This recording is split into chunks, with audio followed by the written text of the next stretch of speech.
Este programa é apoiado pelo Banco BIC. Banco BIC. Crescemos juntos. Ouvintes do programa Café da Manhã, o nosso muito bom dia. Hoje, 18 de dezembro, a minha convidada, mais uma vez, eu acho que é pela terceira vez, é a doutora Maria Luísa Abrantes. Para já é um prazer, é uma honra tê-la aqui no estúdio, para conversarmos um pouco mais, sabermos um pouco mais de si, da sua história, dos seus conceitos. Bom dia. Bom dia, eu é que agradeço o convite. E é a terceira vez, acredito que em 25 anos, provavelmente. O tempo passa. O tempo passa. O tempo passa, o tempo passa. Doutora Maria Luísa Abrantes, estamos no final de 2018. Daqui a mais algumas horas, estaremos em 2019. Qual é o balanço que faz deste ano, na sua vida? Bom, em princípio, eu faço um balanço, de certa forma, negativo. Faço um balanço negativo, claro, negativo entre aspas, porque em termos de saúde, ele é positivo. E isso é importante. Mas eu penso que é negativo porque os anos passam e as minhas expectativas sobre Angola diminuem. Eu esperei muito que houvessem eleições depois da paz.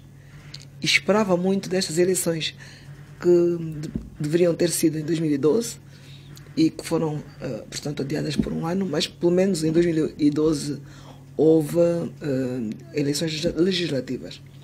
E eu pensava que essa mudança, sobretudo também com a mudança de líder do partido maioritário, que pudesse dar muito mais perspectivas do que aquelas que eu vislumbro. É esse o motivo pelo qual eu acho que o balanço não é positivo do meu ponto de vista. Não lhe parece que terão sido renovadas as expectativas face até à nova liderança?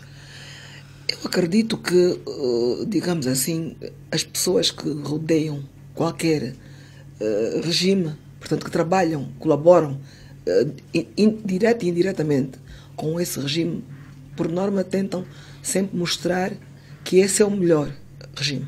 Isso aconteceu nos tempos do Hitler, aconteceu desde os tempos em que o MPLA, portanto, conseguiu ficar no poder, ainda antes das eleições, depois das guerras fratricidas antes do 11 de novembro, porque o antes e o depois eu faço uma diferença que é bastante grande, porque depois já tínhamos um Estado. Normalmente há sempre teorias, há sempre pessoas que são pagas, independentemente das que trabalham diretamente ligadas ao sistema, para disseminar determinada informação.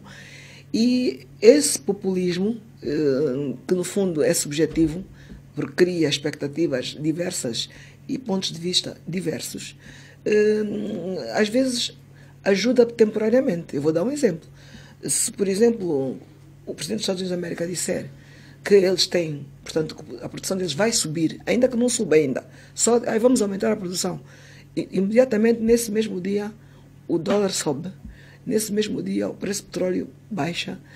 Nesse mesmo dia, portanto, as bolsas podem ir para cima ou para baixo, dependendo da forma como são encaradas. Ou mesmo até um anúncio de guerra do Presidente dos Estados Unidos, imediatamente vai subir o preço do petróleo, faz baixar. Quer dizer, há várias razões. E eu creio que há muito populismo.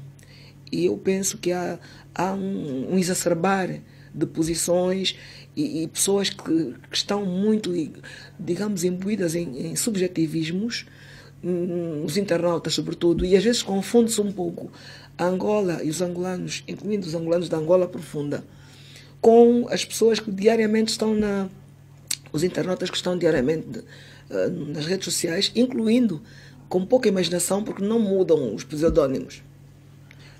Portanto, para mim, as perspectivas não são tão positivas quanto aquelas, para mim, é um ponto de vista pessoal. Agora, que Angola tem futuro? Tem. Muito futuro. Mas o problema prende-se com questões organizativas e de as pessoas serem as mesmas, na maioria. É sobretudo isso. Nós precisamos de pessoas fortes ou instituições fortes? Nós precisamos de instituições fortes, mas obviamente para termos instituições fortes temos que ter pessoas fortes. E eu quando falo em pessoas fortes não são as que têm mais força, as que falam mais alto, as que têm mais dinheiro. As pessoas fortes são aquelas que não se deixam abalar nem intimidar.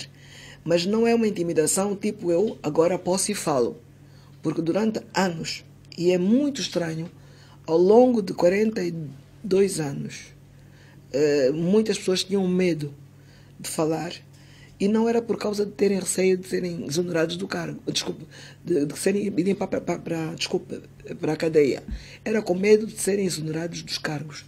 Houve realmente alguns casos em que podiam ter receio, que é normal, de serem perseguidos. Havia, sim, sempre houve. Mas eu acredito que seja mais por medo, receio de perderem os cargos. E não é porque, não é correto eu pedir, porque o presidente, no tempo antigo do MPLA e do partido, não vai gostar. Isto não é verdade. Eu pedi para me afastar, portanto, exoneração de funções temporariamente, durante algum tempo, 2 vezes. E isso, inclusivamente a primeira vez, não me queriam dar. Eu andava há quase 2 anos a pedir e recusavam-me. E no dia que eu dei a primeira entrevista aqui na LAC, a dizer que havia corrupção e apontar o véuzinho, só mesmo a ponta do iceberg, nesse dia, imediatamente à noite, saiu a exoneração que não me estavam a dar, alegando que não havia quadros para me substituir. Portanto, eu creio que há um pouco de cobardia e um pouco de oportunismo. E por isso as coisas não podem mudar dessa forma. Eu fico um pouco com a sensação de que, quando falamos dos atuais processos, há um pouco a tendência na pessoalização. Eu não sei se é pessoalização. Eu acho que nós estamos assim a falar e sem querer citar nomes, e eu também vou continuar nessa senda. Mas eu acho que não há pessoalização de nada. Eu acho que aqui é uma guerra. Aliás, eu disse isso desde o início. Desde o início, das poucas vezes que tenho falado, que são poucas, mas que falo com toda a sinceridade, porque Angola não é um projeto. Angola somos todos nós e eu sou Angola. Angola está mal, eu sou Angola, porque lá fora me sinto envergonhada. Se Angola está bem, eu me sinto orgulhosa, é porque sou Angola. Para além dos meus filhos e dos meus pais, eu venho dizendo isso há muitos anos, é Angola que eu tenho no coração. E me envergonho quando Angola não está bem. Portanto, eu acho que aqui é uma luta de facções. E eu já disse, havia uma facção de que faziam parte as mesmas pessoas que hoje mandam, que é um grupo, portanto, não digo que seja liderado, mas era esse grupo começou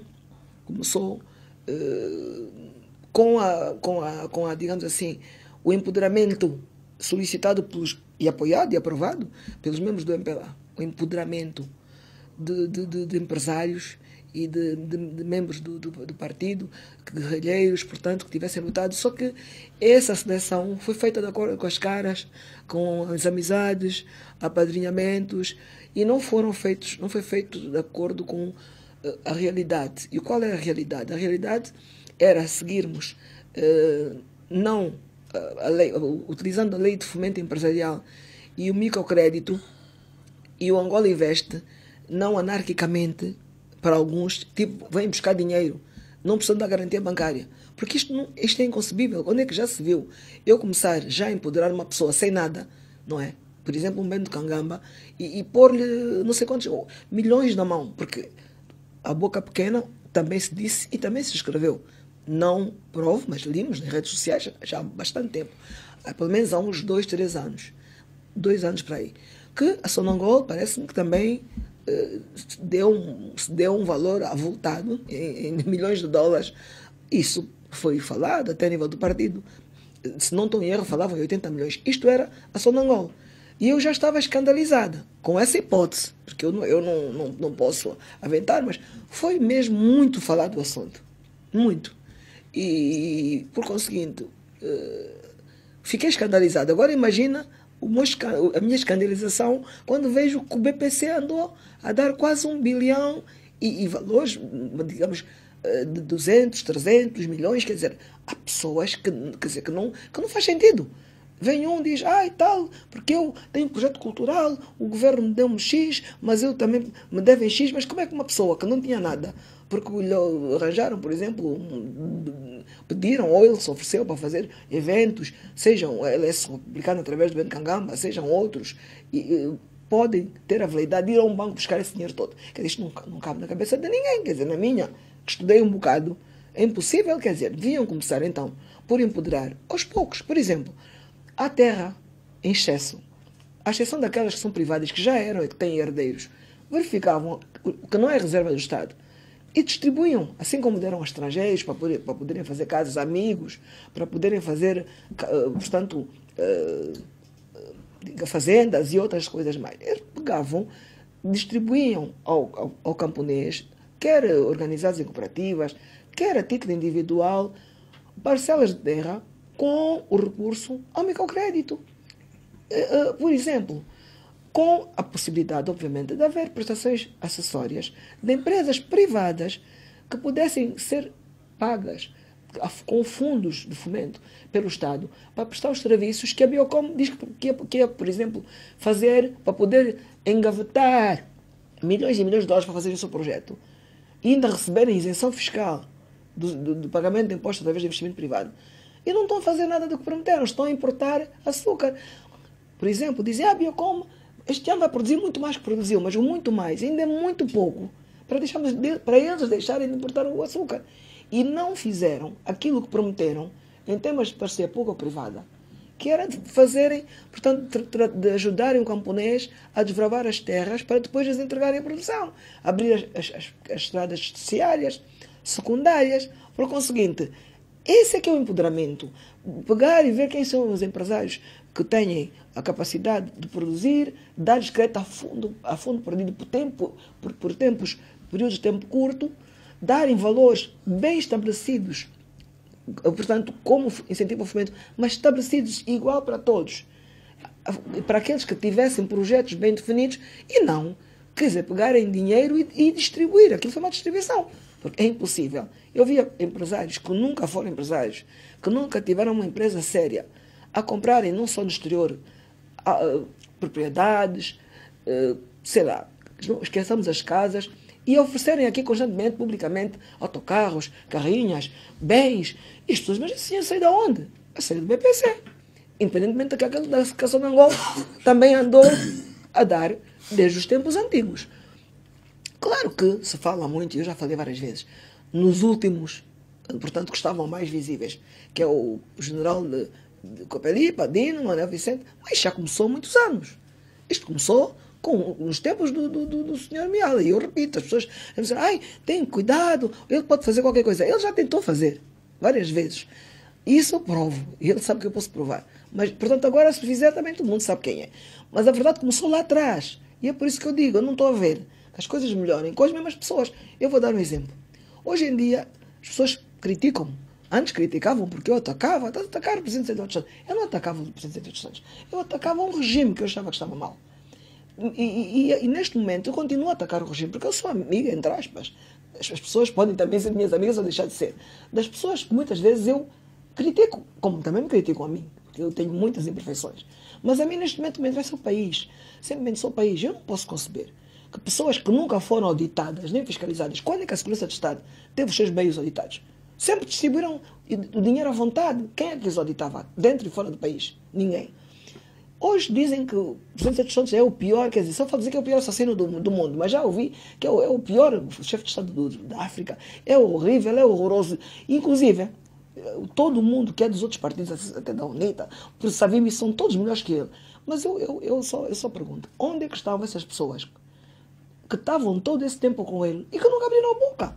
Nunca. Então, será que estavam à espera agora que houvesse essa eleição, que o próprio presidente Eduardo Santos propôs que as pessoas estivessem no poder? Foi ele, no fundo, que aprovou e que conjuntamente, mas foi ele que propôs, os atuais membros muitos dos que não saíram, dos membros do Comitê Central e do Povo Político. Claro que já saíram alguns. Todos trabalharam com ele, nunca se lembraram de abrir a boca. E agora é que estão-se a lembrar disso tudo, quer dizer, isto é muito esquisito. Com Isso já começou há muito tempo. Com essa imagem debilitada, como é sim. que Mas acha deixe-me só acabar um ponto. E eu pergunto-me, inclusivamente, até festa fizeram. Porque a dona Quina voltou, tá bom. Tudo que era contra os Eduardo Santos, aliás, os Eduardo Santos sancionava, hoje está bom. Então, quer dizer, um ladrão, desculpa o termo, eu estou a dizer ladrão entre aspas, porque eu não sei, eu não estava lá e as pessoas, até serem condenadas, podem ser ou não ser. E às vezes são mal condenadas. Porque em direito nem tudo parece é. Às vezes quem não fez, paga, e quem fez não paga.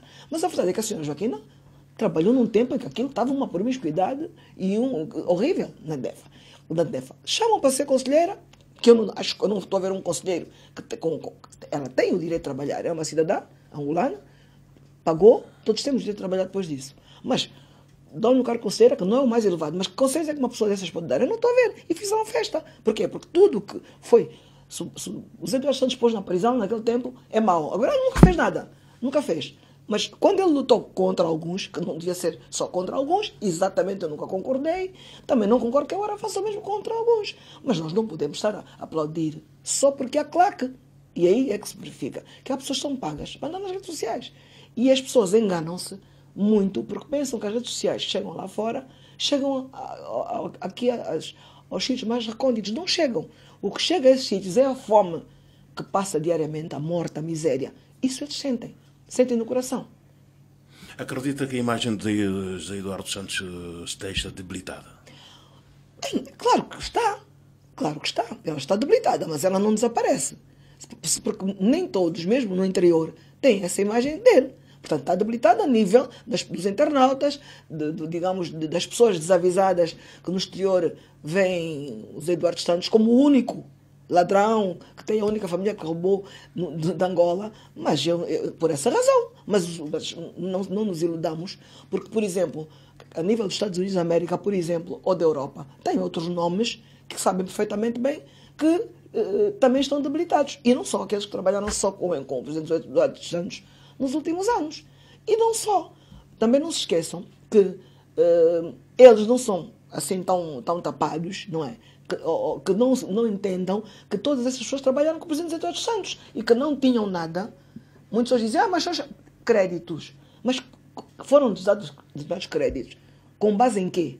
Digam-me só, por exemplo, se me dão um crédito de mais, sei lá, de vários milhões de dólares, mais que uma vez, é com base em quê?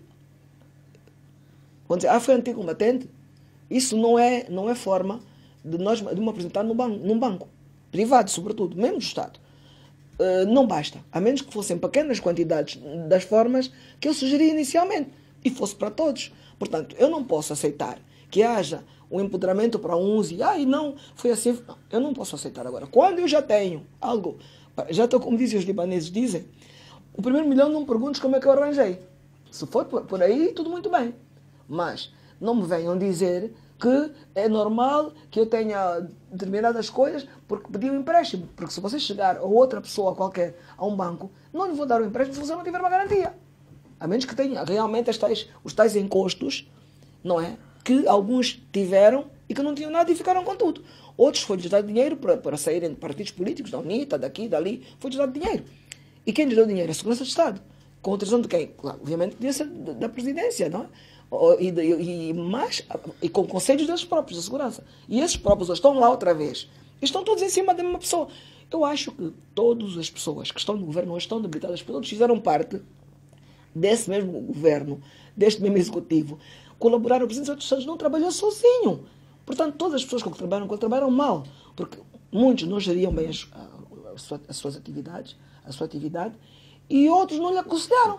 Ficavam calados. Perante esse quadro. A exceção de 3, 4, 5 ministros, que eu já citei uma vez, não vou citar, mas sabem quem são? Quem trabalha bem sabe. Quem trabalha bem sabe.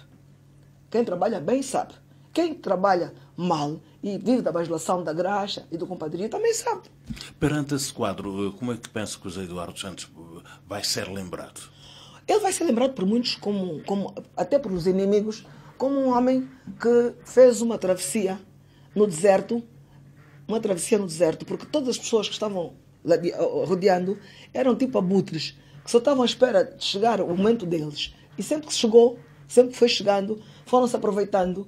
E hoje é largado ali. Mas essa travessia é reconhecida como tem sido, de certa forma, heroica, porque ele é um indivíduo que é muito sereno, sempre foi, e eu acho que até os inimigos dele o reconhecem.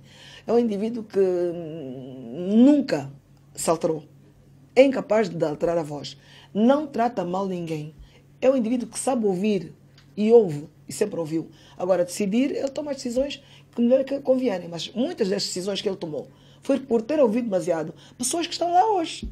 E outros nem coragem tiveram. Portanto, tenho a certeza que ele vai ser lembrado por aqueles que sabem o bem que ele fez, vão lembrar-se dele. Olha, foi um homem fraco, no sentido que ele foi forte durante muitos anos, mas a partir de no ano de 1990, 91, no prelúdio de uma democracia, entre aspas, foi mal aconselhado por pessoas que não tinham sequer nível, muitas vezes, eu não falo de académico, mas em termos de experiência, não tinham para o aconselhar, não tinham.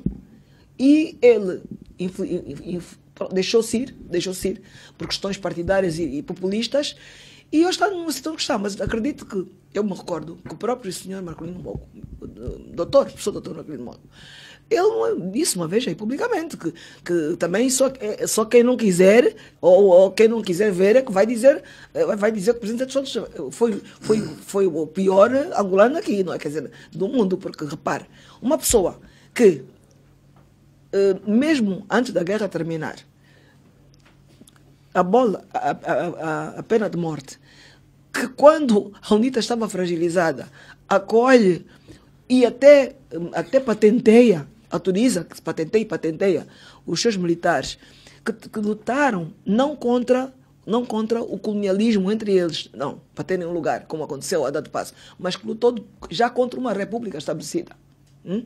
E muitas vezes querem comparar os Eduardo Santos, até dizer que os Eduardo Santos é pior que o Savimbi. Isso eu não posso aceitar. Os Eduardo Santos nunca pegou em mulher nenhuma dele, ou ex-mulher, e mandar queimar na fogueira, pegar pessoas, mandar queimar. Ele nunca fez isso. Quer dizer, nem o presidente Neto, que no tempo do fraccionismo, de certa forma, acabou por dizer o que disse, que também tem estado a ver se lê uma volta do assunto, que ele disse que não se perdoa. Ele não disse matem, ele disse não se perdoa. Eu não vejo, por exemplo, que o facto de ele dizer não se perdoa, ele mandou matar. Eu também não vejo assim. Mas é a mesma história, quer dizer, ele deixou-se influenciar, distraiu-se e deu no que deu. Portanto, eu não posso entender que se tenha mais mágoa ou menos mágoa de um do que do outro. Eu penso que cada um tem os seus atributos e tenho a certeza que qualquer pessoa de Cabinda ou Cunene e fora até do país sabe muito bem o que cada um fez. Sabe. E no futuro, com o tempo, saberão melhor, porque a história não acabou.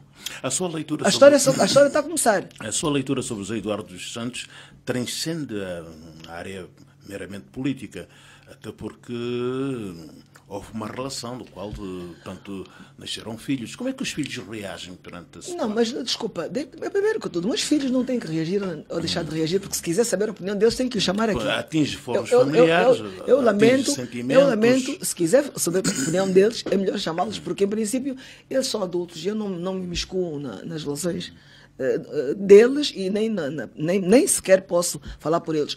Mas eu falo por mim. Mas uma mãe tem a sensibilidade de sentir o que é que o filho sente. Lamento, desculpa, os meus filhos, eu só posso dizer como é que os meus filhos são. Não posso dizer como é que eles, relativamente ao pai, pensam ou deixam de pensar. Mas mas antes de dizer o que eles são, eu vou falar primeiro de mim.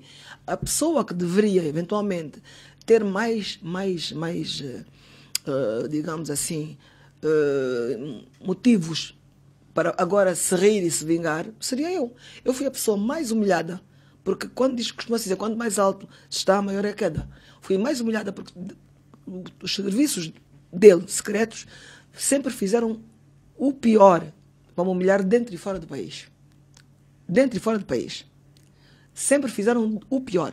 Inclusive, chegaram ao ponto de fazer um telefonema anónimo e mandar agentes à minha casa dizendo que tinham, logo quando eu cheguei aos Estados Unidos, dizendo que eles tinham uma denúncia de que eu era drug dealer, portanto vendia droga, Claro que entraram, verificaram, não havia nada. Ninguém falou com ninguém. E passado cerca de um mês e tal, apareceu esse mesmo assunto no Folha 8. Ora, se aquilo foi lá e ninguém falou nada e os senhores pediram desculpa, só que eu também consegui fazer a minha investigação séria e chegou-se à conclusão lá mesmo, que eram pessoas ligadas à Embaixada e à Segurança, no tempo do Sr. Miala. Por exemplo, logo, a partir daí, pelo contrário, as pessoas começaram a perceber que realmente havia algo que estava errado com essas pessoas e que eu era uma vítima dessas mesmas pessoas. Não me fizeram só a mim. Eu não vou dizer o nome do embaixador, mas fizeram um outro embaixador também. Porque quando eu comentei isso, já depois de sair o artigo, disseram, não, mas olha, isto aconteceu também connosco. Estava a esposa do embaixador em casa, que teve que chamar o meu marido, porque nem é normal que vão a uma residência, que digamos de uma embaixada, fizeram mesmo, nessa mesma altura. Eu não sabia, portanto, eram alvos a bater e serviço feito por pessoas que nunca deviam trabalhar nesses sítios. Nunca. Portanto, o que eu quero dizer é que fizeram de tudo. De tudo. Inventaram questões, inventaram até que eu queria dar algo para o Estado, isto oficialmente, que tentaram sujar-me do piorio. Portanto, fizeram de tudo. Portanto, eu podia estar magoada e querer agora vingar-me, mas eu não posso trair, não é a pessoa, é o meu país e a minha verdade. Eu sou uma pessoa que ajo com princípios, os meus pais me educaram. Tenho bases, eu falo com bases muitas das vezes científicas, eu faço pesquisas, eu faço analogias entre o meu país e o comportamento do presidente. E já antes eu criticava o presidente mesmo quando estava com ele, você sabe. Portanto, não porque ele agia de uma forma, mas porque ele deixava andar a partir de uma determinada altura. Foi a partir dos anos 90. Por conseguinte, não é uma defesa apaixonada. Eu acho que aqui é uma injustiça. Muitas vezes eu defendi muitos membros da UNITA, que são meus amigos e não amigos, e de outros partidos, e, portanto, não tem nada a ver com uma questão de relacionamento. Quanto aos meus filhos, a maneira deles serem, a educação que nós tivemos foi, e eu já disse muitas vezes, a minha mãe e o meu pai sempre me disseram, família, sobretudo a minha mãe, meu pai já falava, mas a minha mãe era mais ativa nisso, família, nunca voltar as costas, nem que ele for bêbado, drogado, analfabeto. Pelo contrário, se tu podes, tu tentas elevá-lo para que não tenha vergonha de ele, tratá-lo bem, tentar que ele melhore a vida dele. Nunca. Portanto, nem que ele for de qualquer partido político, tu tens que continuar. Eu vou-me dar exemplos. Eu, quando saía do país, eu tinha pessoas da minha família direta, uma tia, por exemplo, que era da UNITA, foi para a UNITA, que era a irmã da minha mãe, que é a mãe do Ricardo Melo. O marido era da FENELA, fugiu antes por um lado, ela foi com a UNITA para Lisboa por outro. Tinha primos, Camabaia, que é marido da minha prima, da parte do meu pai, também eram da FENELA e todos viajaram. E quando eu fosse para o exterior, eu ia procurá-los. Sempre procurei toda a minha família. E aqui dentro, continuei a falar com os familiares que eram de outros partidos. Convidava-os, ia à casa deles, sem qualquer preconceito. E havia uma ficha no partido em que pediam sempre para preenchermos anualmente dos quadros e queriam sempre saber se nós éramos, aliás, tínhamos familiares de outros partidos. E eu preenchia tudo, os nomes, tudo. E como isto já não é sigilo, embora eu ainda não tenha pensado em escrever minhas memórias agora, mas acho que vou ter que começar a pensar. Certa vez, isto não é uma história inocente, o presidente José Eduardo Santos perguntou, mas porquê é que tu pões sempre isso tudo? Mas eles não estão aqui contigo, além do mais, tu só te prejudicas com isso. Depois dizem que lá no partido não gostam de ti. E eu disse, não, mas eles são da minha família, eu não posso de forma nenhuma renegá-los, mas tu não és obrigada por isso. E eu punha. O que é que aconteceu? Veio digamos assim, a reconciliação inicial, que foi nos anos 90, dos primórdios ainda das eleições que depois deram uma nova guerra, e essas pessoas voltaram, foram estendidos até tapetes vermelhos no aeroporto. Eu me recordo que o Paulo Tubi Camabaia até tapetes vermelhos puseram no aeroporto. passaram a ser deputados, a ser membros do Comitê Central, dos Alpunas e outros. E em resumo, eles, quando se fossem, os vissem, levantavam-se, abraçavam-nos, e muitas pessoas me viam, fugiam de mim. Por quê? Porque diziam que eu falava mal dos Eduardo Santos, porque criticava o regime. Então, eu não vejo motivo para hoje estarem preocupados, porque a minha posição nunca mudou. Eu sou uma pessoa justa. E os meus filhos cresceram neste ambiente. Logo, não podiam ser diferentes. Obviamente, têm diferenças, não são iguais a mim. Considera que o José Eduardo Santos está abandonado neste momento? Não, ele não está abandonado, porque a família dele não o abandonou, nem os amigos dele. Só que ele é uma pessoa que tem muito poucos amigos. Há pessoas que dizem que são amigos dele, que frequentam a casa dele e nunca lá puseram o pé. Portanto, eles consideravam-se que eram amigos dele. Mas ele sempre teve muito... Isso não é segredo, as pessoas todas sabem. Que ele é um indivíduo muito fechado, tem muito poucos amigos. Mas ele não está abandonado, nem pelos filhos, que o adoram, porque ele é uma pessoa realmente, em termos pessoais, muito difícil as pessoas não gostarem dele, porque ele é uma pessoa que não choca, assim, não insulta, não grita, não fala alto, ouve. Outros defeitos tem, é normal, nós também temos. Por esse lado, eu acredito que as pessoas da família dele gostam dele. E vamos para um breve intervalo. A minha convidada é a doutora Maria Luísa Abrantes, a Miluxa, está aqui comigo a conversar. Boa tarde, amigo. Boa tarde. Sabe-me dizer qual é o caminho mais fácil para chegar ao crédito? Ao crédito? Claro, não tem nada que saber. É só seguir em frente, virar à esquerda, subir a rua e encontrar logo uma agência do Banco BIC. Vê como chegou lá. Se quer chegar ao crédito, vá pelo caminho mais fácil. Venha ao Banco BIC e conheça as melhores soluções para si. Banco BIC. Crescemos juntos. Este programa é apoiado pelo Banco BIC. Boa tarde, amigo. Boa tarde. Sabe-me dizer qual é o caminho mais fácil para chegar ao crédito? Ao crédito? Claro, não tem nada que saber. É só seguir em frente, virar à esquerda, subir a rua e encontrar logo uma agência do Banco BIC. Vê como chegou lá. Se quer chegar ao crédito, vá pelo caminho mais fácil. Venha ao Banco BIC e conheça as melhores soluções para si. Banco BIC. Crescemos juntos. E volto. Estamos aqui novamente, Café da Manhã. Para quem só sintoniza agora a LAC, estamos com a doutora Maria Luísa Abrantes. Vamos continuar a conversar. As mudanças que estão a ser operadas por João Lourenço eram previsíveis? Para mim, sim. Para mim, sim. Sim, por duas razões. Em primeiro lugar, porque o próprio presidente Eduardo Santos é que foi ousado em propor melhorar o que está mal. Como é que é? Pode repetir que eu próprio já me perdi um bocado. Melhorar o que está mal, o que está bem, corrigir o que está mal. Quer dizer, eu não ligo muito essa frase, mas pronto, já me esqueci um pouco, mas entendo o conceito.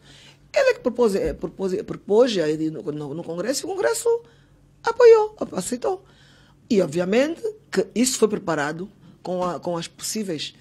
com os possíveis mecanismos legislativos que eles tinham em mão, nomeadamente amnistias, etc, etc. Isto foi tudo preparado.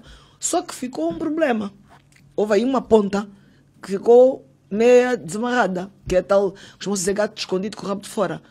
E qual foi a ponta que desatou toda essa confusão? Foi o facto do vice-presidente, ex-vice-presidente Mena Vicente, porque eu tenho bastante consideração, ter um caso em tribunal, portanto, sobre uma casa, eventualmente. Também a minha filha teve um caso, porque foi, acho que o senhor Parreira que levantou, disse, se me puseram a mim na cadeia, também eles roubaram. Vejam bem as contas de toda a gente, inclusive da Revista dos Santos. Como era a única que tinha conta lá na altura, pronto, dos filhos do presidente, quer dizer, entre aspas, porque há contas que são de empresas. A Isabel dos Santos deve ter, mas a nível de empresas, mas estou a falar de conta pessoal.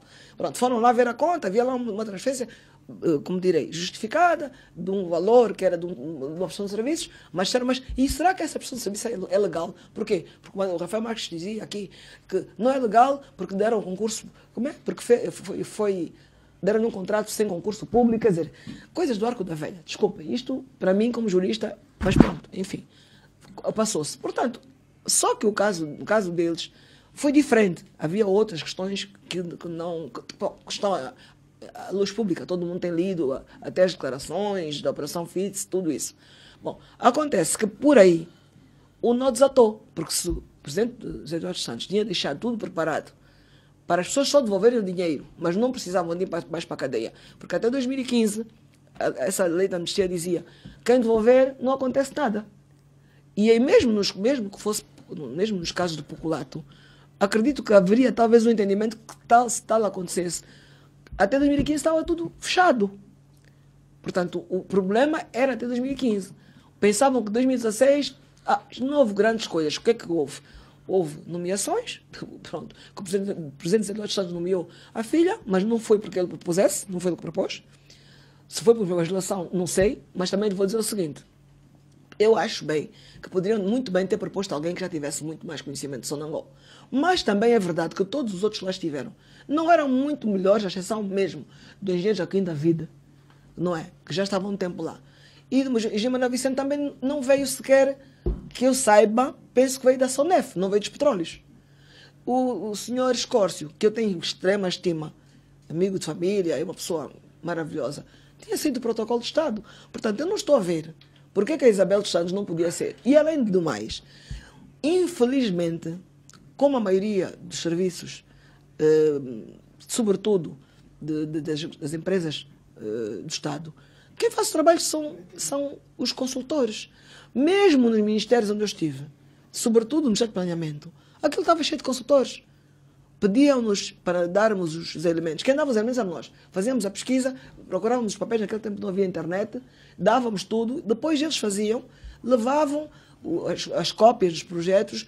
Os ministros também não diziam nada. Porquê? Porque não queriam mostrar, muitas vezes, não é o caso, não é o caso de todos, porque houve bons ministros também, de que eles não sabiam algumas coisas e que muitas vezes não sabiam nada, ou que outras vezes não sabiam, e nem se preocupavam em obrigar que esses consultores ensinassem os quadros angolanos. Eu tive sorte de, na altura, encontrar um ministro que, na altura, era jovem e também era perseguido pela Segurança de Estado, porque entendiam que até os termos de referência dos trabalhos que ele fazia e mandava fazer era segredo de Estado e não podia dar aos estrangeiros. Mas esse foi o único que nos deu a possibilidade de termos consultores para nos ensinarem. Foi o engenheiro António Henriques da Silva, que foi ministro do Planeamento, também já da Construção, e foi também meu chefe no Ministério da Indústria.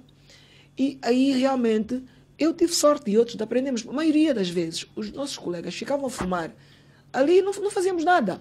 E por isso... Mas isso justifica o envolvimento dos filhos? Não, por isso eu não vejo porque que a Isabel não podia ser. Agora, acredito que naquela altura já havia outras pessoas, muitas das quais estão lá e também não trabalham.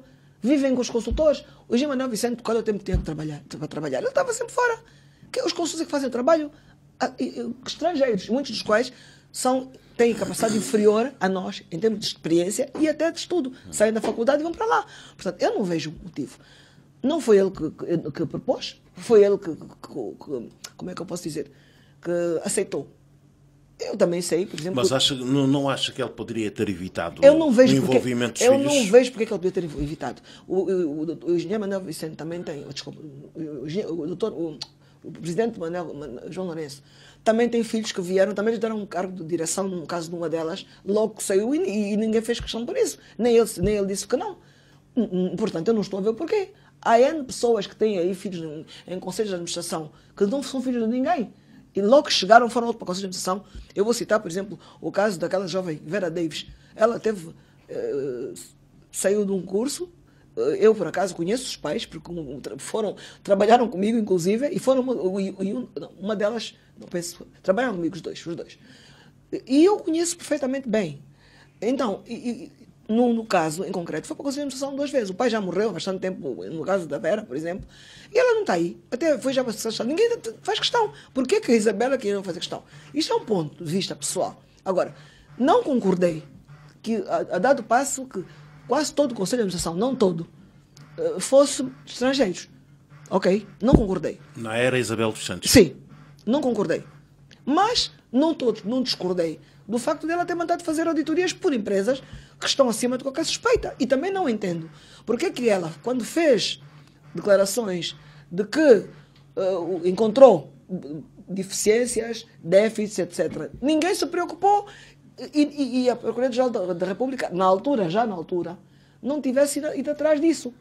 Inclusive, eu não tenho a certeza, mas acho que ainda, já não me lembro quem era o procurador, mas acho que já havia um novo procurador, não sei. Mas seja como for, eu não vejo por que razão é que não foram atrás do que ela disse. Só foram atrás depois do que disseram acerca dela. Eu não estou a ver bem. Por outra razão, também não entendo como é que a mesma senhora que trabalhava na direção, que faz o rastreio dos branqueamentos de capitais, continua a ser a mesma, que já trabalhava no tempo do presidente Eduardo dos Santos. E que, por outro lado, o marido é membro do Conselho de Administração, aliás, que acho que é presidente, mas pelo menos é membro do Conselho de Administração de uma das empresas, do grupo, quando eu falo do grupo, que chamo os donos disto tudo, do grupo. Portanto, eu não estou a ver como é que essa mesma senhora, que tem problemas, portanto, contra o grupo, que hoje estão em problemas entre eles, não é assim? É a mesma pessoa. Portanto, isto é uma luta de facções. Como aconteceu este problema lá em Portugal, e tiveram que destapar este problema, que ninguém estava à espera, porque o caso já estava arquivado. Então, houve necessidade de se defender o Gima Vicente. Porque se o Gima Vicente, como dizem, que alavancou os negócios todos, porque a Isabel nunca foi lá com a mão dela para roubar nada. Se a empresa aceitou entrar, participar ou comprar ações de uma empresa dela que não tinha dinheiro, por exemplo, que ela criou com pouco dinheiro, como dizem, porque eu nunca investiguei as empresas dela, mas tem havido vários artigos investigativos do Sr. Rui Verde, que escreve para o Sr. Rafael Marques, e que as pessoas pensam que é o Rafael Marques e falam do Rafael Marques, mas é o Sr. Rui Verde, faz um excelente trabalho, como outros consultores que ele tem, e ele faz um excelente trabalho. Então, esses documentos, que eu acredito que sejam verídicos, embora não os tenha estudado eu pessoalmente, mas tenho a convicção que são verídicos, apontam que esses dinheiros, não é, foram-lhe dados, não a ela pessoalmente, foram a comprar determinados ativos. E quem é que comprou esses ativos? Em que tempo é que foi? E porquê que compraram algo que não valia? Então tinha que buscar esta pessoa. E esta pessoa é o engenheiro Manuel Vicente.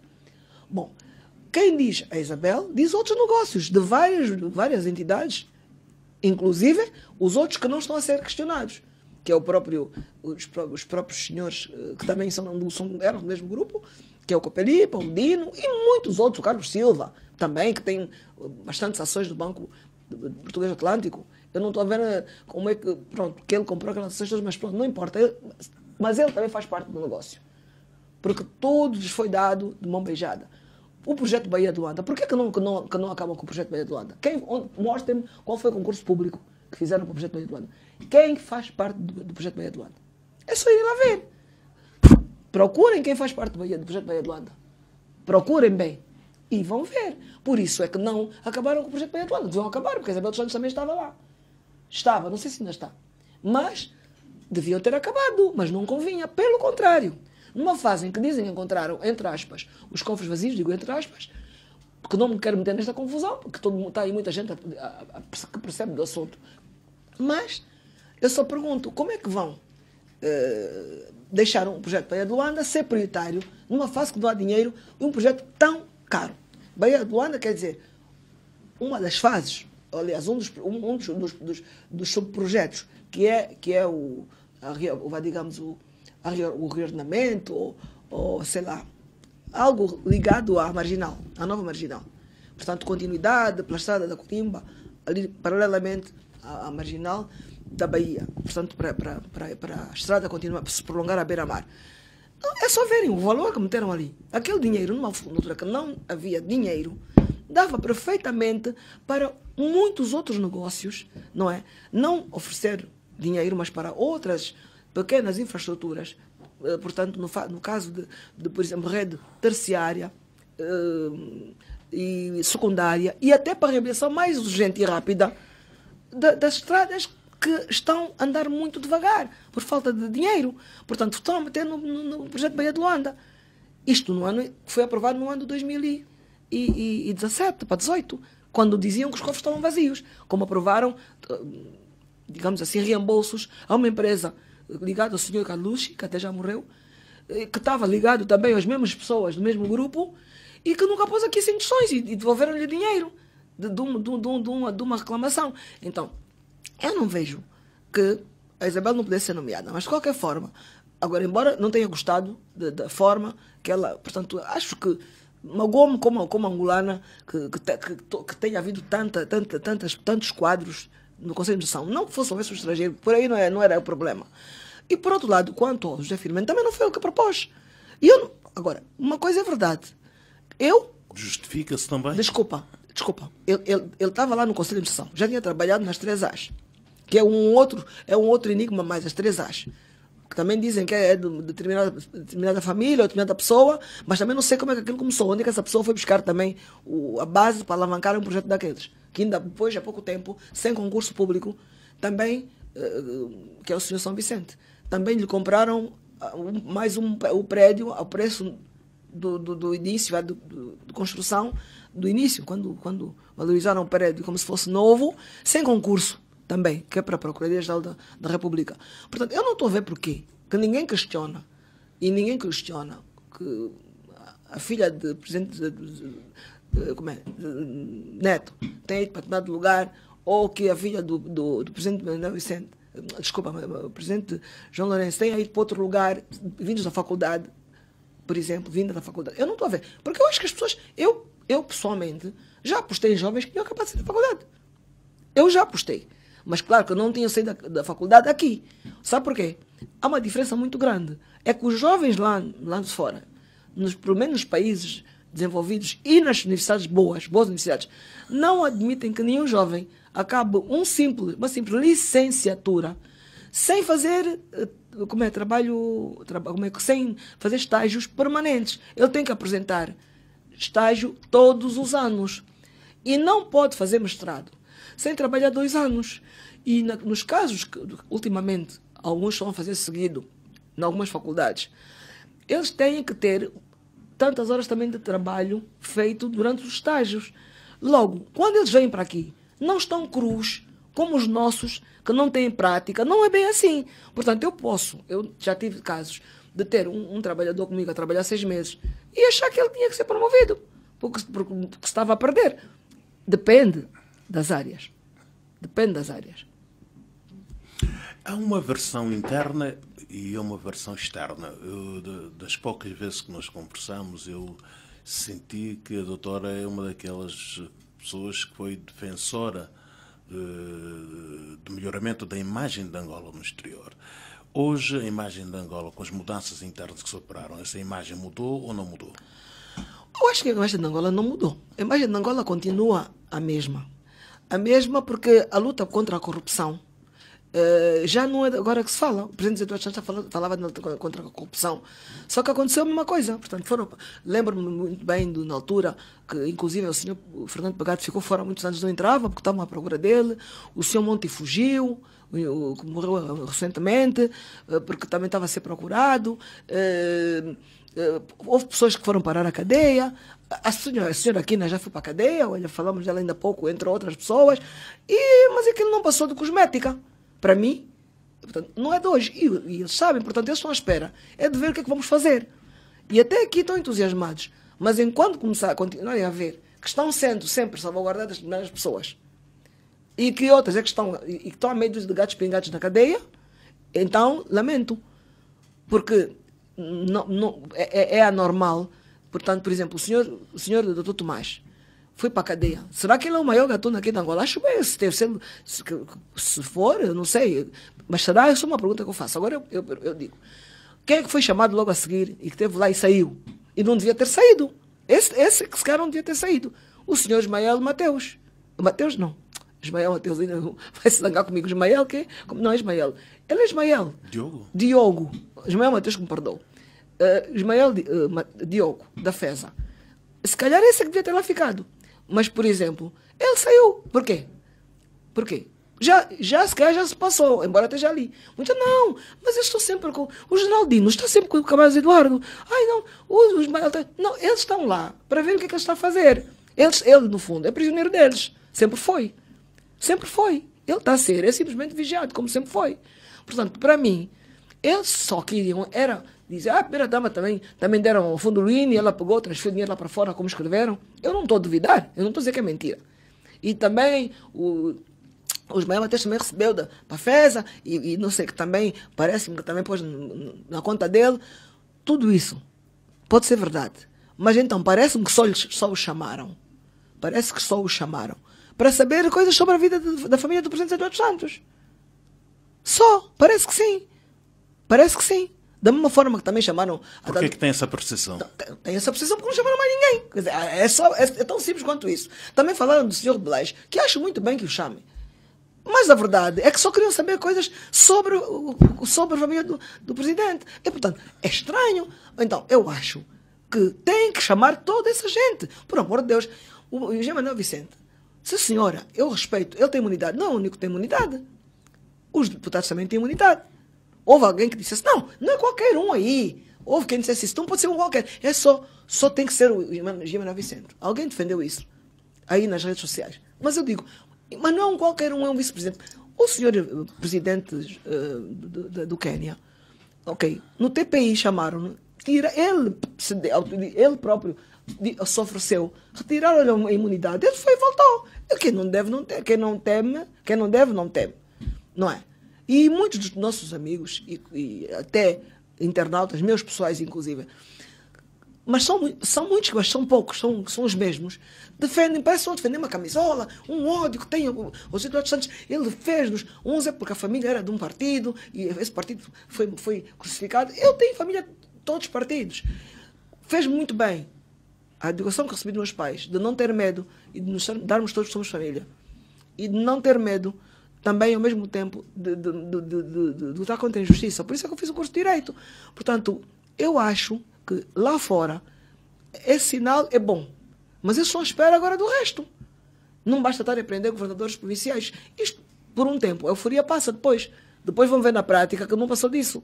Portanto, eu acredito que o presidente José Eduardo Santos lançou é para continuar. Porque quem lançou foi ele. Acredita que há muita euforia? Ele lançou aquilo, eles lançaram no partido para os outros. E agora está-lhes a cair eles próprios. E como há a luta de fações, o presidente, o Jean Manuel Vicente, tem que ser defendido. Porque se não for defendido, todos os negócios que foram alavancados com o dinheiro da Sonangol vão aparecer. Então, é como a facção Isabel se zangou com a facção Vicente.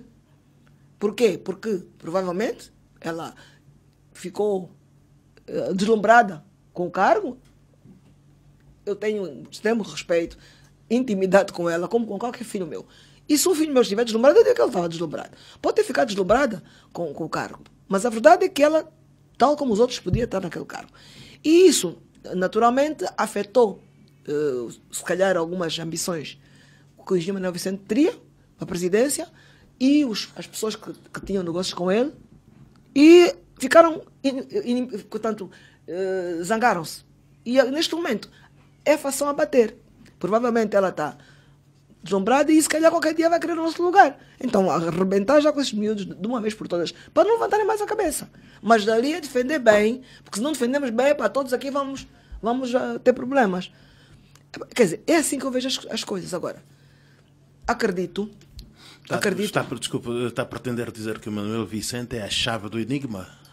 Não é ele que pede. Eu não sei se é ele que pede. Mas as pessoas que trabalham, que se beneficiaram, têm que proteger. Eu não estou a dizer que ele é que pediu isso. Mas o grupo que beneficiou é que está a blindá-lo. Porque, na verdade, se houve alavanca de negócios, se houve dinheiros que saíram, perante a lei, este é que é o direito. O direito é feito pela superestrutura para defender os direitos da tal superestrutura. Tem que haver eleições para se mudar a lei constitucional, que eu acho que tem que ser mudada, mas que acham que não. Há pouco tempo o presidente João diz que não. Portanto, enquanto houver uma determinada ideologia, um interesse, a superestrutura vai sempre defender essa minoria. E a lei é feita e atua dessa forma. Por exemplo, as prisões anárquicas que fizeram. Porque ninguém tem que ir preso sem se provar que essa pessoa tentou, digamos assim, interferir no processo. Então, um processo que já terminou, que é o caso do José Filomeno, aceleravam o processo e prendiam.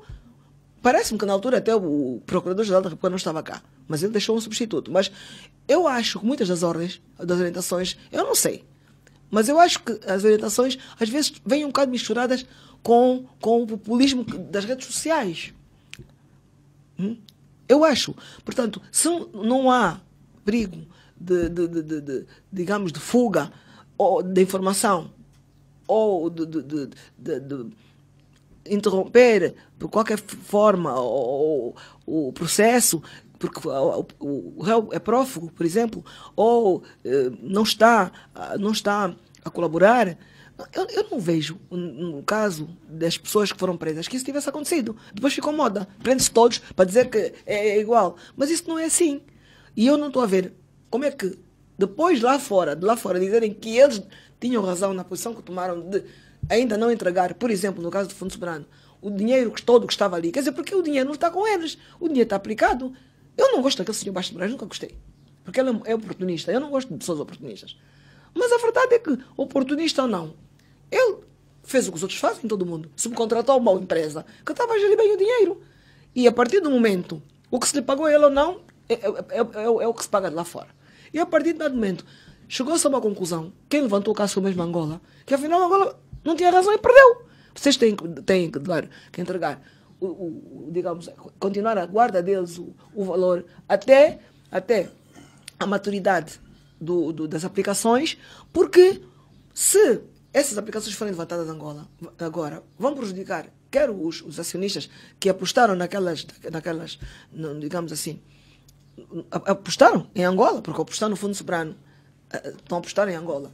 E a própria reputação de Angola vai abaixo, quer dizer, tudo se desmorona, o preço das ações vão baixar, tudo vai baixar. Quer dizer, as pessoas aqui, não, muitas delas, desculpe, não têm base, porque um político não tem que ter base. O político é aconselhado, ele não tem que ter base, ele tem que trabalhar com pessoas que têm essa base. Mas os que estão a envolver o próprio executivo, muitos não têm base. Muitos não têm base. E muitos, durante o tempo todo, os que já estão lá há muito tempo, tiveram nos gabinetes, estão lá fazendo negócio estão a usar o trabalho para fazer tráfico de influências. Não estão, de facto, a aprender, a ler, não. Nem sequer fazem uma leitura. Quantos decretos presidenciais não saem com erros? Uma pessoa que já morreu, está a ser nomeada, etc. Porque as pessoas que estão lá no gabinete só estão ali para fazer negócio. Porque eram os mesmos que estavam antes. Doutora Maria Luísa Abrantes, portugueses para Angola e com força. É um triste slogan, mas pronto. Estamos a repeti-lo hoje numa nova conjuntura. Olha, é assim, eu sempre fui contra não portugueses. Eu sempre fui contra a estrangeiros na prestação de serviço em que nós possamos fazer. E o problema é que nós temos bons quadros formados cá e que depois saíram para fazer outras formações e que tiveram experiências daqui e de fora. Temos outros que estudaram fora, em boas instituições. Temos outros que não são formados, não têm curso superior, mas têm bons cursos médios, que são bons profissionais e que têm boa experiência. O que se passa na prática é que os próprios angolanos é que têm negócios com essas empresas de consultoria, são sócios das mesmas e começaram, como eles próprios são ignorantes, muitos deles, porque a ignorância não se acaba com o diploma. Portanto, quando você não estuda, quando você não lê, ou você até pode ser muito bom numa área e não ser nas outras. Então você é ignorante nas outras. Mas você quer fazer dinheiro, esquece o país. E lamento muito que grande parte das pessoas são pessoas que vieram lá de baixo, quero dizer de baixo, de dificuldade mesmo.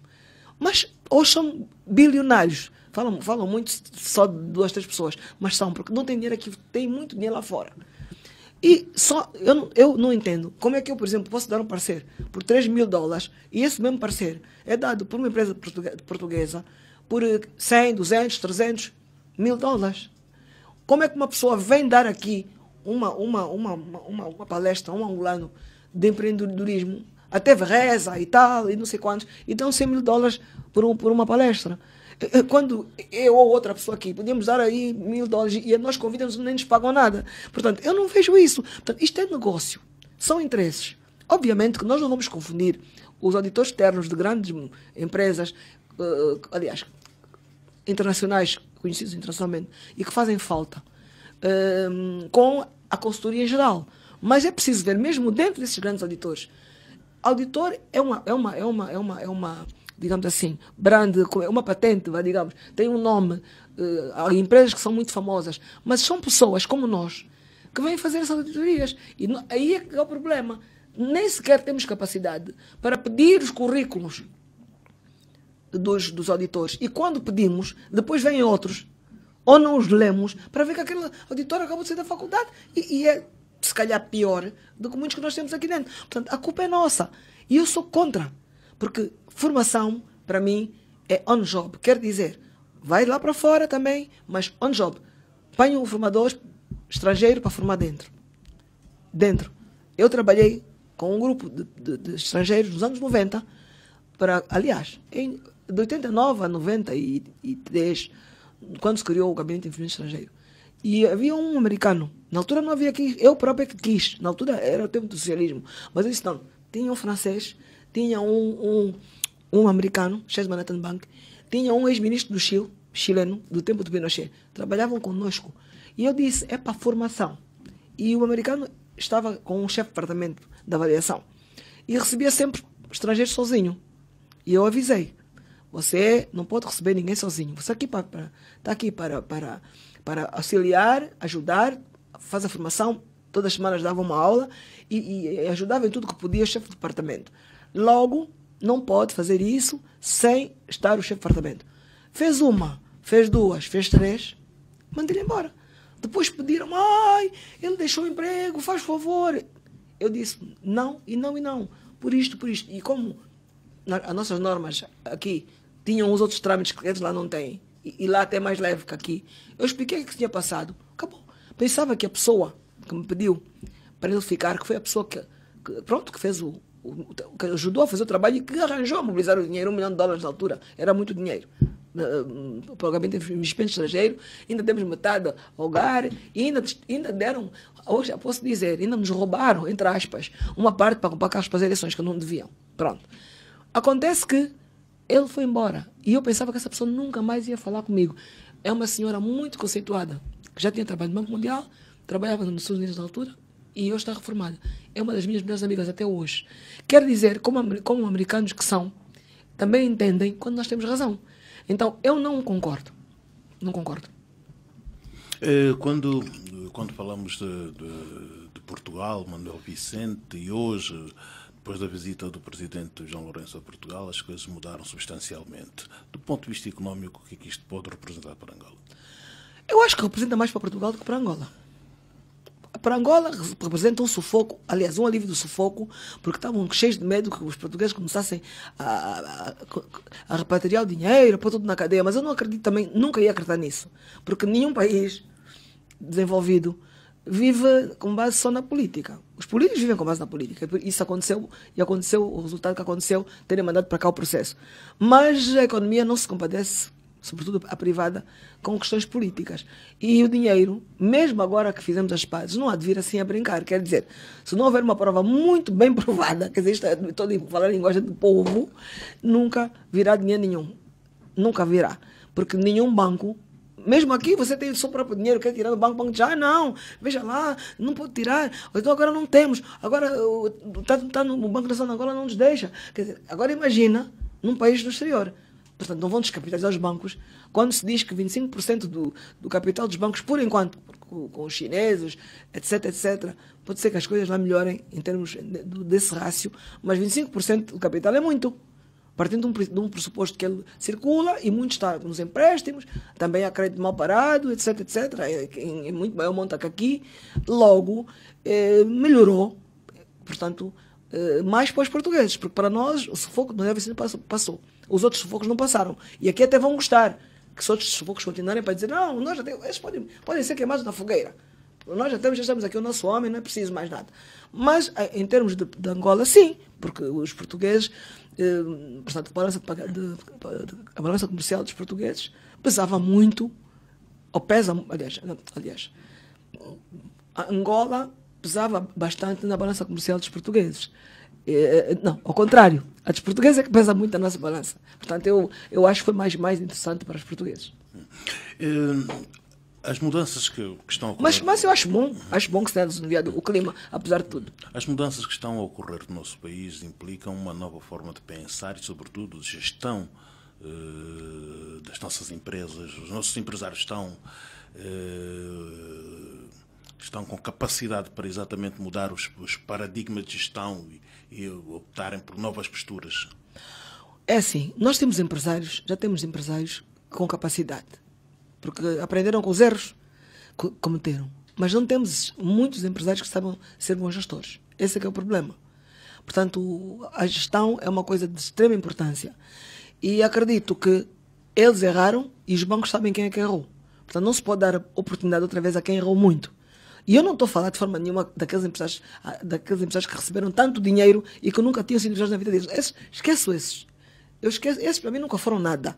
Eu estou a falar daqueles empresários, mesmo empresários, quer dizer, que lutam no dia a dia para conseguirem um crédito com base na sua propriedade, com base nas suas garantias. Tem organizações estruturadas. Exato, que têm muitas dívidas que nos foram pagas, sobretudo do Estado, porque o Estado é que alavancava a economia e que o Estado não olha por eles. Não olha. Portanto, estamos a pagar uma dívida. Estava a ser paga uma dívida a alguns empresários, a conta gotas, não estou a ver nem sequer juros de demora, se é que estão a pensar nisso mesmo.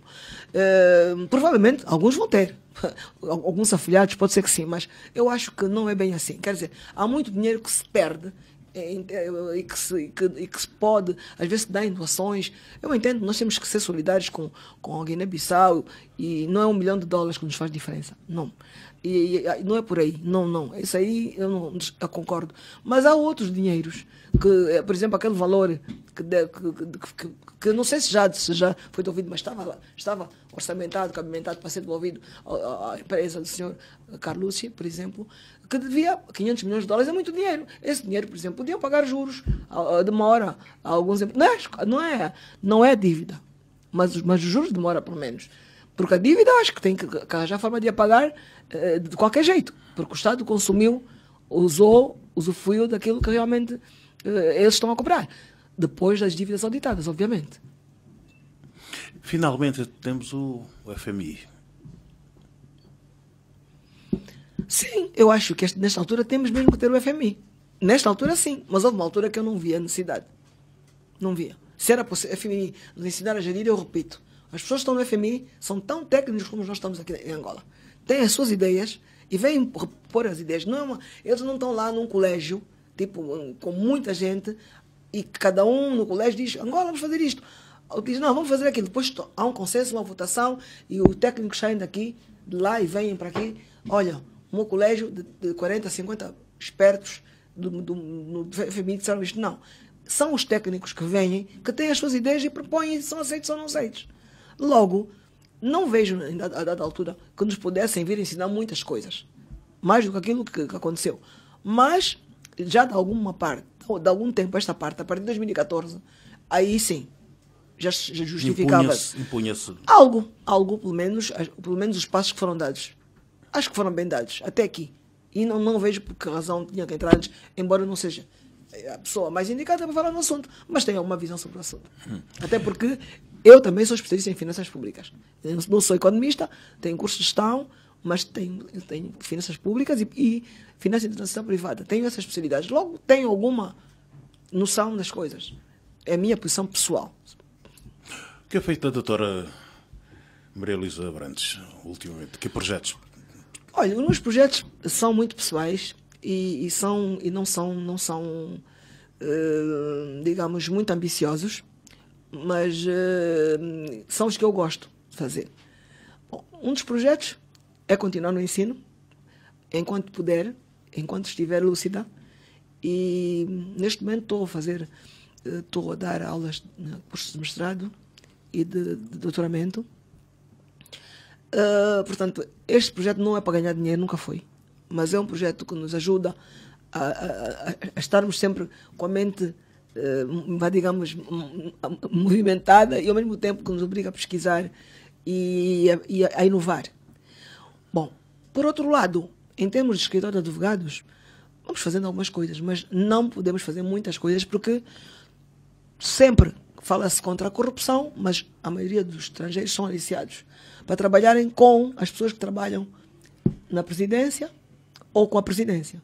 Portanto, os escritórios que trabalham com as pessoas da presidência ou que estiveram na presidência, continuam no partido, no BP, é que trabalham. Portanto, nós, os outros, apanhamos os grãos. Por outro lado, como eu não sou de partido nenhum, sou partidária, também sou sancionada, porque eventualmente não posso... Desde quando é que é partidária? Desculpa, eu já sou partidária desde os anos 90, desde 1990. que foi depois do congresso, acho que do último congresso, pois foi 90, se não estou em erro.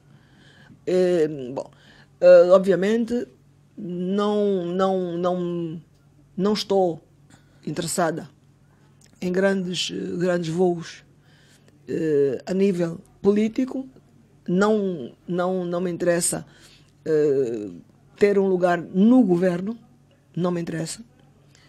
Mas eu acho, por exemplo, que um lugar dos conselhos de administração é normal, porquanto eu sou um quadro e tenho capacidade. Já estou no conselho de administração da Nocal.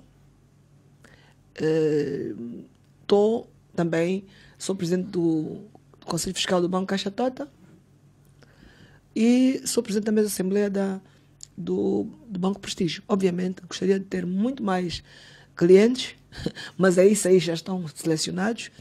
E, por outro lado, Conselho de Administração, órgãos sociais, nós podemos ter 5. Podemos ter 5. Quer dizer que eu ainda estou com falta de pelo menos 3. Porque os conselhos fiscais, como a gente ganha quase nada, mas dá-me alguma estabilidade em termos de depois poder argumentar melhor sobre as questões financeiras nesse aspecto.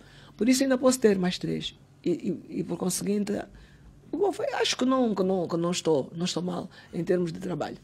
Vou fazendo o meu trabalho. Há momentos em que os netos preenchem... Desculpa, também estou em conselho de administração de câmaras, mas aí, digamos assim, é diferente, é um aspecto diferente, é um aspecto já de uma outra estrutura, de uma outra dimensão. Eu estou a falar a nível do país. Estou fora, sou membro do conselho de administração de algumas câmaras, mas como membro do conselho de administração não ganho. Eu simplesmente, quando viajo, tenho direito, por exemplo, a que me paguem bilhetes de passagem, tenho direito a passagens, tenho direito a estadias, mas mesmo em muitos casos nós temos que arranjar patrocinador. E muitas vezes nós temos que mobilizar fundos para algumas destas câmaras. Câmaras e ONGs, portanto, eu estou em várias, já há muitos anos, porque isto é uma cultura na América e aqui devia ser cultura também. E uma das coisas que eu acho que devia realmente, eu falo nisso algumas vezes e eu gostaria de repetir, deviam dar maior dignidade aos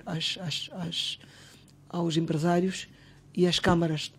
E eu falo da Câmara do Comércio e Indústria, não falo como é que se chama aquela da Câmara onde está o Sr. Severino, que já não devia estar há muito tempo. Ele já nem devia estar aí. Não, estou a falar da Câmara do Comércio e Indústria. O Palácio do Comércio, que é onde está o Ministério das Relações Exteriores, já deveria ser há muito devolvido, não é? Para dignificar os nossos empresários. A Câmara do Comércio e Indústria, que era a Câmara que foi feita com o suor dos comerciantes do tempo antes da independência. Portanto, acho que deviam já construir um edifício condigno para o Ministério das Relações Exteriores. Pelo menos deviam ter tido essa iniciativa, os ministros que lá passaram. Já gastaram tanto dinheiro, o ministro das Relações Exteriores gasta tanto dinheiro e nunca fizeram nunca edificaram algo de condigno. E deveriam então devolver, reabilitar aquele prédio, portanto, à Câmara de Comércio e Indústria. Há determinados momentos da vida em que os netos preenchem-nos mais que os filhos. Olha, eu, para lhe ser sincera, acho que nós gostamos dos netos de uma forma diferente. Porque já não temos coragem de bater. Sacudimos o pó assim nas calças e tal, mas já não temos coragem. Há mais esta digamos, temos mais paciência. Por questão de aprendizagem. Mas, neste momento, eu acho que os meus filhos, os meus netos preenchem da mesma forma. Por outro lado, eu sou uma avó moderna. Os meus filhos não empurram os netos para a minha casa para ir a uma festa. Não fazem isso. E aliás, se for necessário, a avó está. Doentes, a avó também está. Mas eles não fazem isso e eu agradeço. Mas os momentos que passamos juntos, eles têm uma percepção diferente de que tinham das avós antigas. São capazes delas começarem, serem elas a dar uma estalada no rabo primeiro e eu ir atrás delas, que era coisa que antigamente era inconcebível, de nos enrolarmos no chão que era inconcebível que meus pais fizessem com os netos, que sempre gostaram e adoraram. Mas temos um muito bom relacionamento, estou muito feliz, preenche-me, mas ainda não estou dedicada só aos netos. E oxalá haja algum momento em que me diga um pouco mais, mas na verdade, a verdade é para ser dita. Mas preenchem-me, sim. Preenchem. Hoje em dia até o WhatsApp, eles sabem mandar, a gente conversa no WhatsApp, mensagens de voz, etc. É fotografias, bonito. é lindo. É lindo. Eles próprios. Malange, Willa e o Is, dizem alguma coisa? Dizem. O Willa foi o primeiro sítio para onde eu fui com meu pai e com a minha mãe. Depois saí de Luanda, tinha 3 anos e meio. Ficamos algum tempo na Willa e recordo que foi aí onde eu comecei, muito pequenina, a ouvir algumas coisas sem perceber. E mais tarde vieram a fazer sentido para mim. A seguir fomos para Dalatando, depois fomos na altura era Vila Salazar, Coisa Norte, depois fomos para Coisa Sul, e por conseguinte esses foram os sítios para onde o meu pai foi. E como foi muito bom, porque conheci muitas pessoas, grande parte delas infelizmente vieram para a cidade por causa da guerra, o que é bom para mim, mas é mau para as províncias. É muito triste quando eu vou às províncias e vejo que elas estão completamente arrasadas, dá-me pena, muita pena, e até hoje, muita pena mesmo. Mas de qualquer forma, do Lubango, muito mais tarde vim entender que havia um senhor Cândido Costa, que era compadre do meu pai, e que havia, portanto, que foi, na verdade, um dos fundadores do MINA, que era um movimento que depois digamos, juntou-se a outros, que eu não vou falar disso, porque não é para esse efeito que eu quero falar dele, mas que mais tarde foi ele, que depois, já integrado no MPLA, convidou o Presidente Neto a ser presidente do partido, ainda a título honorário. E, muito tristemente, este mesmo senhor esteve preso, foi preso durante 14 anos e só saiu mesmo em 74. Houve outros que saíram antes, como o senhor Pacavira, o senhor Roberto Almeida, vários, digamos, Adriano Sebastião e muitos outros. E Afonso Dias da Silva. E uns voltaram a entrar, depois saíram, mas ele ficou lá sempre, porque ele nunca fez jogos. Nunca fez jogos de pôr-os na cadeia para depois entrar outra vez, depois sai para aprender, mas ele nunca fez esses jogos. Mas, estranhamente, em vésperas de independência, o senhor Pacavira mandou-lhe para uma missão e o senhor foi morto entre Luanda e Colibengo, onde ele era originário. E é muito estranho que ninguém fale desse senhor. Por isso é que eu entendi falar dele, porque eu era muito criança quando o conheci e em Luanda, quando ele foi preso, eu e meus pais iam à cadeia, às vezes nós íamos também. Claro, ficámos carro carro algumas vezes, então por isso me lembrei do Lubango. O Malange é a terra do meu pai, mas eu vou contar um segredo que ele nunca contou a ninguém, nem eu. Mas ele nasceu em Cacolo, e Cacolo era Malange, mas agora está na província da Lunda Sul. E meu pai ficava muito zangado quando eu dizia: você é da Lunda Sul, não sou nada, sou de Malange. Mas as minhas avós são de Malange mesmo. E eu ia lá todos os anos, 3 meses, ficava lá de férias. Portanto, muita gente até pensa que eu sou de Malange. Conheci muita gente em Malange e brinquei muito em Malange. Depois, o ISE também ia lá passar algumas férias, mas passava menos tempo, porque os parentes paternos sempre eram os privilegiados. No ISE, fazíamos uns 15 dias, nas férias da Páscoa. Íamos para lá também passar férias com a família da minha mãe. E pronto, naquele tempo íamos para lá para algumas fazendas. Bom, são belas recordações. Pelo menos lembro-me que as estradas estavam boas, que estava tudo limpo. O pouco que havia era limpo. Mesmo as chanzalas, as casas, portanto, os cubatas, o chão era borrifado, varriam todos os dias, enterravam lixo. São boas recordações. Maria Luísa Abrantes, sou tentada a perguntar-lhe quando foi a última vez que conversou com o José Eduardo dos Santos? Desculpa, isto são questões íntimas, mas eu quero dizer é que nós temos contacto. Obrigado. Eu agradeço.